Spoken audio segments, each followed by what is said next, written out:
તરફથી આ stand clear થયું છે।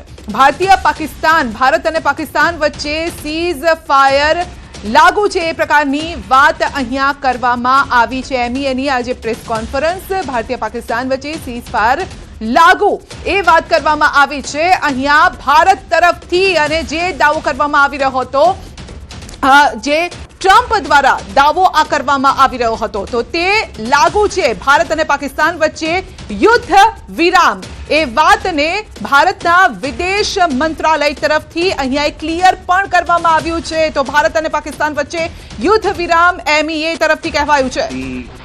Director General of Military Operations of Pakistan called the Director General of Military Operations of India at 15:35 hours earlier this afternoon. It was agreed between them that both sides would stop all firing and military action on land and in the air and sea with effect from 1700 hours Indian Standard Time today. Instructions have been given on both sides to give effect to this understanding. The Directors General of Military Operations will talk again on the 12th of May at 1200 hours. Thank you. તો 5 વાગ્યાનો સમય, ભારતીય સમય જે 17ની વાત કરી છે, એટલે કે 5 વાગ્યાનો સમય, અને ત્યાંથી બંને દેશ તરફથી એ જે મિલિટરી જે કહેવાય કે જે કાર્યવાહી થતી હતી તેને સ્ટોપ કરવાનું કહેવામાં આવ્યું છે। ભારતે પોતાની શરતો પર આ સીઝ ફાયર કર્યું છે, એટલે કે 5 વાગ્યાથી સીઝ ફાયર લાગુ કરવામાં આવ્યું છે। બંને પક્ષો યુદ્ધ વિરામ માટે રાજી થયા છે। તો બંને પક્ષો ગઈકાલ રાતથી આ પ્રકારની જે વાટાઘાટો ચાલતી હતી, આખરે તેનો એક માની શકાય કે સુખદ અંત કહી શકાય, પરંતુ આ પાકિસ્તાન છે તેને આપણે હલકામાં ક્યારેય નથી લેતા। ભલે તેની સાથે વાતચીત થઈ છે, પરંતુ સુરક્ષા બળો સતર્ક છે અને સતર્ક રહેશે। સાંજે 5 વાગ્યાથી આ સીઝ ફાયર લાગુ થયું છે। બંને પક્ષો યુદ્ધ વિરામ માટે રાજી થયા છે। સૌથી પહેલા ટ્રમ્પે આ ટ્વીટ કર્યું છે કે બંને પક્ષો વચ્ચેની જે વાતચીત છે તે પોઝિટિવ રહી છે અને સીઝ ફાયરની વાત સૌથી પહેલા ટ્રમ્પે કરી અને ત્યારબાદ પાકિસ્તાને પણ કરી હતી, પરંતુ રાહ જોવાઈ રહી હતી ભારતના પક્ષની કે ભારત શું કહી રહ્યું છે।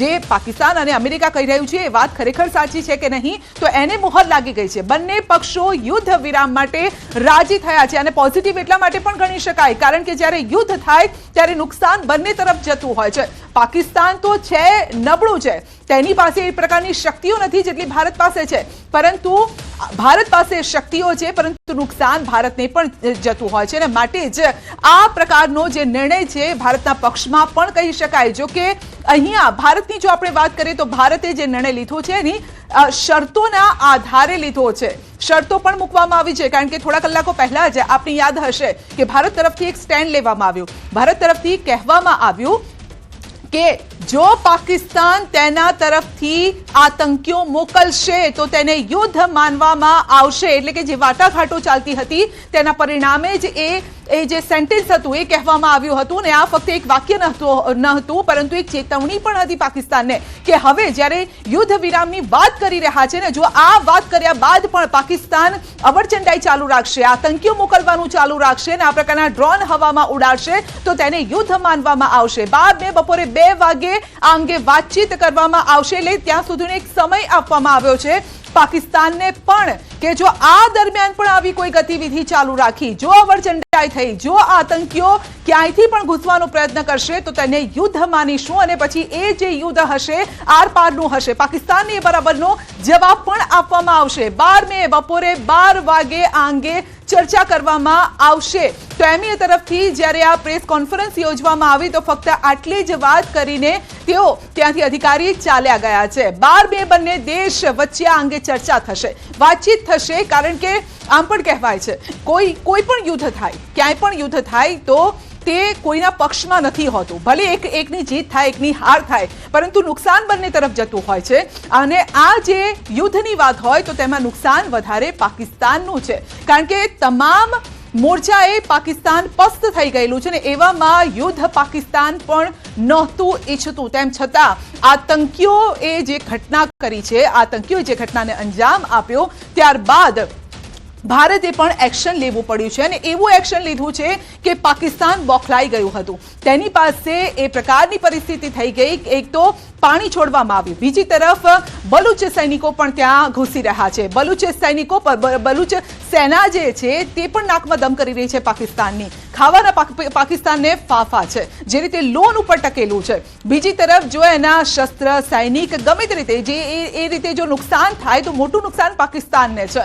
ભારત તરફથી જવાબી કાર્યવાહી જડબાતોડ આ જવાબ આપવામાં આવી રહ્યો છે ને એના માટે થઈને જ અમેરિકાએ પણ વાતચીત કરી. જોકે અમેરિકા પહેલા જ કહેતું હતું, ગઈકાલે અને પરમ દિવસે પણ આવ્યા હતા સ્ટેટમેન્ટ અમેરિકા તરફથી કે આતંકની વિરુદ્ધ અમેરિકા પણ છે.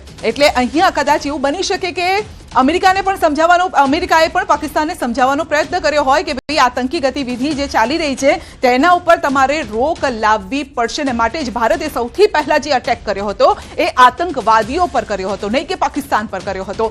પરંતુ પાકિસ્તાનમાં પનપતા એ આતંકવાદીઓને ઠાર કર્યા હતા, એના અડ્ડાઓને ઠાર કર્યા હતા અને માટે જ ત્યાંથી જ પાકિસ્તાને સમજી જવાનું હતું. પરંતુ પાકિસ્તાન ન સમજ્યું. ત્યાંથી કહેવાય કે ડ્રોન ઉડાડવામાં આવ્યા અને બોર્ડર એરિયા પર ખાસ કરીને નિશાન કરવામાં આવ્યા. એવા બોર્ડર એરિયાને આજે તો શાળાઓ, ત્યાંના નાગરિકોને બોર્ડર્સ એરિયાના એટલે ભારતની બોર્ડરની અંદર વસતા જે નાગરિકો છે, સિવિલિયન્સ છે, તેમને નુકસાન પહોંચાડવાનો પાકિસ્તાન તરફથી પ્રયત્ન થયો. જો કે આજે વાટાઘાટોની આપણે વાત કરી રહ્યા છે કે યુદ્ધ વિરામની આપણે વાત કરી રહ્યા છે, તે વાતચીત ગઈકાલ રાતથી જ ચાલુ થઈ ગઈ હતી અને હવે આવ્યો છે નિર્ણય કે યુદ્ધ વિરામ. પરંતુ હવે વાતચીત ક્યારે થશે? 12મી મે વાતચીત થશે. Director General of Military Operations of Pakistan called the Director General of Military Operations of India at 15:35 hours earlier this afternoon. It was agreed between them that both sides would stop all firing and military action on land and in the air and sea with effect from 1700 hours Indian Standard Time today. Instructions have been given on both sides to give effect to this understanding. The Directors General of Military Operations will talk again on the 12th of May at 1200 hours. Thank you.